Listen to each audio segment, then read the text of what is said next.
I'm Doug Bush, and today I'm joined with Chad Gibson, and we would like to demonstrate an exercise for you. This is a kind of a bass-specific exercise, and it is to integrate the ability to play ones, twos, threes, and fours here on drumlinechops.com. And so this exercise conceptually is very simple, and it's a very good exercise. It's like a duet exercise for two different bass drummers to play together. It gives them both an opportunity to play on the downbeats and the upbeats, which are the most common subdivisions for the ones, twos, threes, and fours that a bass drummer will have. And now I could go on for hours about each of those specific things, but we're going to save that for other videos. This video is going to be intentionally to work on this exercise, which I call 69. This exercise is completely for the integration of those concepts, ones, twos, threes, and fours, which are some of the more unique things we do on a bass drum. So we're going to start with just the ones and demonstrate for you here. For the purposes of this example, let's say that Chad is going to be drum 1 or player 1. I will be drum 2 or player 2. The basis of the exercise is measure 1. Chad, or player 1, will play nothing but 4 downbeats. 1, 2, 3, 4. Player 2 will fill that space in by playing the upbeats. 1 and 2 and 3 and 4. That's measure 1. Measure 2 is the complete inverse of that. I, or player 2, will play the downbeats. 1, 2, 3, 4.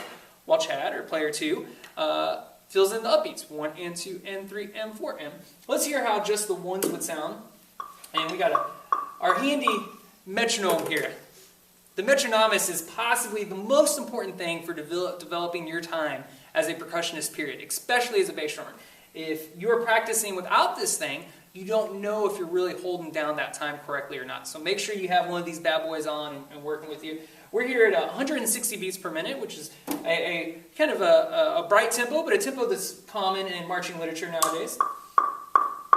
So here we go. This is going to be just the ones only. We'll go ahead and do the repeat.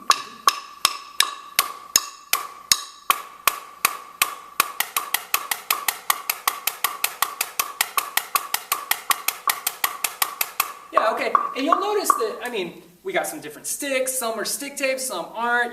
My rest hand's down, Chad's rest hand's up. These are all minor details for you to do whatever you want with whatever fits specifically for your situation. In an ideal situation, you'd have the same sticks and mallets, and this would be further defined. But within this context, we're just trying to get the rhythmic principle in your mind. So just be aware that there will be some fluctuation in the quality of sound here. But you can see that the most important thing with that is that we're using our right hand the whole time. We never kind of switch to the left hand.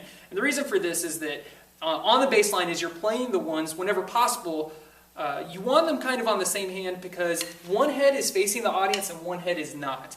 And if you're switching back and forth between those heads, the head that is facing the audience usually has a little bit more attack, a little more brightness on the timbre of it because it is facing the audience. So whichever side is you're choosing to have them play their ones on, you kind of want to maintain it on the same sound so you have a smoother quality of sound.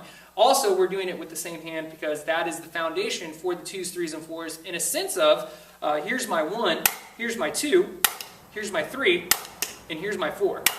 They all start with that very same stroke on the same hand, which is the right hand. So if we don't have this nice and solid, we really don't have a lot of business moving on to the twos, threes, and fours. Now, as far as the twos, threes, and fours work, we just take what we did and we repeat it. And we add twos to it, we repeat it again and add threes for it, and we repeat it again and add fours to it. And this is the entire progression of the exercise. Staying relaxed the whole time, and as we'll get to in some other videos, working on those specific tendencies with the ones, twos, threes, and fours. You want to pay attention to all the transitions very carefully when you transition from one rhythm to a new rhythm. So we're going to go ahead and demonstrate the whole exercise for you. This will be 69 from the top to bottom. Chad will be player 1, I will be player 2. And we'll be performing it at 160 beats per minute.